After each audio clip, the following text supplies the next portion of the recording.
ada hal lain juga dari sebelum kejadian ini. Dia juga pernah ngatain saya miskin, babu. Terus dia juga sempat ngomong, orang miskin kayak lu nggak bisa masukin gue ke penjara, gue nih kebal hukum. Dia sempat ngomong kayak gitu.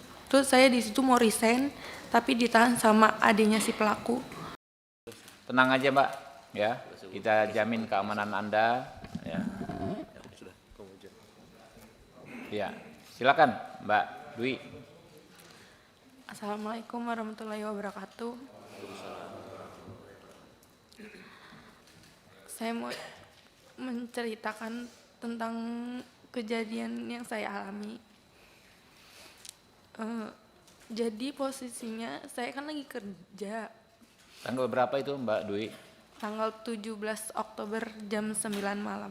Jam 9 malam 2024 ya. 17 Oktober 2024. Si pelaku dari luar masuk ke dalam toko, terus duduk di sofa, terus dia mesen GoFood. Setelah abang GoFoodnya datang, di situ dia nyuruh saya nganterin makanannya ke kamar pribadinya.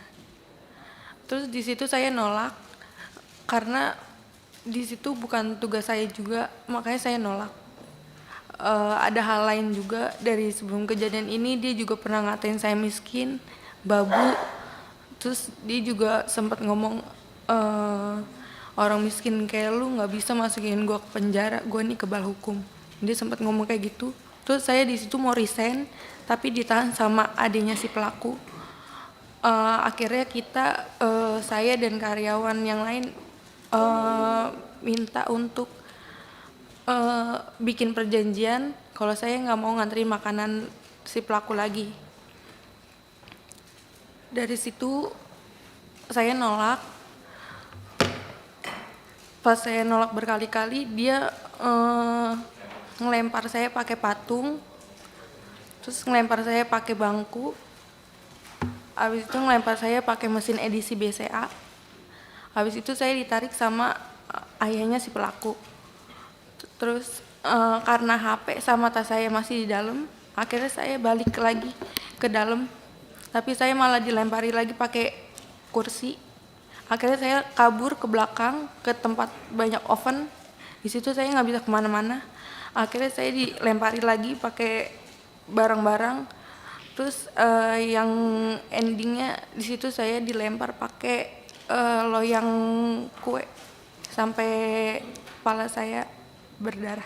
Jadi berkali-kali itu Mbak ya? Iya. Dari jam 9 itu ya? Iya. Pertama setelah dia minta Mbak Dwi mengantarkan makanan nggak mau, dia sudah melakukan melempar.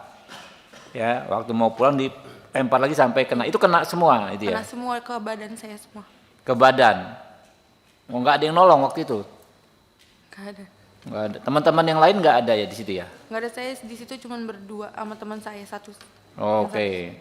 Terus sampai akhirnya waktu mau ngambil handphone itu dilempar Mbak Dwi tersudut ya? Iya. Kena kepala itu ya? Kepala. Itu yang ada bocor di foto itu ya? Iya. Di situ ya. Nah, lantas apa yang terjadi, Mbak? Terus di situ pas udah berdarah, tapi saya nggak tahu kalau di situ udah berdarah, tapi saya udah megangin kepala saya begini. Terus dia mungkin dia udah ngeliat duluan darah, terus dia kabur ke belakang, baru saya bisa kabur keluar toko. Yang dia ngomong apa? Saya kebal hukum itu sebelum melakukan apa setelah melakukan? Itu dia kejadian sebelum ini. Jadi ada kejadian lain sebelum kejadian itu? Iya ada. Tanggal berapa kejadian yang lainnya, Bu? Bulan September. Oh, jadi sering dia melakukan hal seperti itu. Selain kepada Mbak Dwi, ada kepada yang lain juga? Kenapa? Selain kepada Mbak Dwi, ke karyawan lain ada dilakukan juga? Kalau ke karyawan yang lain mungkin dari mulut aja. Omongan, verbal. Iya. Oke, tapi yang Mbak Dwi bulan September sudah pernah dilempar juga? Iya, tapi di situ dia lempar saya pakai tempat solasi, itu kena kaki saya. Kena kaki?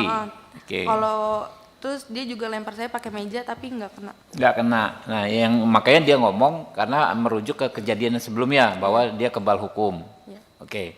Sampai setelah berdarah, Mbak dibawa ke rumah sakit gitu? Ke klinik. Ke klinik penggilingan situ? Iya. Oke, lanjut. Abis kejadian itu langsung lapor ke Polsek Cakung, Ke Polsek Cakung. Rawamangun dulu. Rawamangun. Iya, tapi di situ emang nggak bisa nanganin karena Oke, kejadiannya di Cakung. akhirnya dirujuk ke Cakung. Yang di Cakung juga nggak bisa nanganin juga. Kenapa yang Rawamangun menolak? Apa alasannya waktu itu? Mungkin TKP. Oke. akhirnya saya disuruh ke Polres Jatinegara, Jakarta Timur. Ke Polres Jakarta Timur di Jatinegara. Itu hari itu juga, hari yang Hari sama. itu juga, Jadi hari itu Mbak bolak-balik ke 3 kantor polisi. iya. Diantar siapa? Teman-teman sama keluarga. Oke. 17 Oktober Mbak bolak-balik 3 kantor polisi. Akhirnya diterima di Polres Jakarta Timur di Jatinegara itu ya. Iya. Oke, lanjut. Paginya langsung visum. Terus Visum.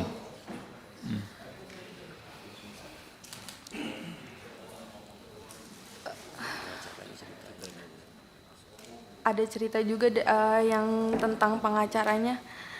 Saya sempat dikirimin pengacara dari pihak pelaku. Tapi awalnya saya nggak tahu kalau itu dari pihak pelaku. Dia ngakunya dari LBH, utusan dari Polda. LBH utusan dari Polda. Iya, dia ngakunya. LBH apa? Disebutin aja mungkin. Kurang tahu. Dia ngomong itu aja. Oke, ngakui dari LBH ya, tapi Mbak belakangan tahu itu dari pelaku. Gitu. Awalnya nggak tahu. Oke. Terus pas pertemuan di Polres pengen BAP, di situ dia ngasih tahu kalau dia disuruh sama bos saya. Siapa namanya? Nama pengacaranya? Enggak. Pengacaranya siapa namanya? Bosnya siapa namanya? Pengacaranya saya nggak tahu namanya. Iya, nama Bosnya, bos Anda siapa? Linda. Oh, Bu Linda ya. Nah, makanya namanya itu Linda apa ya? Linda. Oke, lanjut. Terus akhirnya mama saya ganti pengacara. Di situ pengacara yang keduanya enggak. Kalau saya tanya tentang gimana kelanjutannya, dia selalu jawab sedang diproses. Ke si pengacara itu yang dikirim si itu. Atau pengacara Yang kedua, lain yang berikutnya? kedua. Yang Pengacara kedua. Iya, Sama juga dari Polda juga ngakunya, bukan? bukan. Oke. Di situ dia setiap ada info selalu ke rumah dan minta duit. Mama saya sampai jual motor. Jual motor? Iya. Motor satu-satunya. Ya Allah. Oke, lanjut.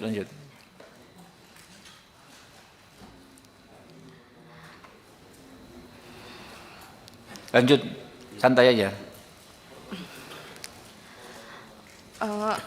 Abis jual motor itu saya tanya-tanyain, itu udah nggak ada nggak bisa dihubungin lagi. Pengacaranya hilang, ghosting lah. Akhirnya saya dihubungi oleh Pak Jainuddin. Oke, dari tim ini ya, timnya Pak John ya. Iya. Oke. Saya juga dikasih bantuan oleh Bang John kerja di perusahaan High Five. Sama saya juga kuliahkan di universitas terbaik di Jakarta. Sampai lulus.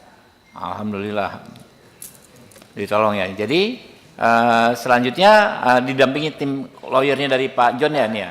Iya. Iya, betul. Oke.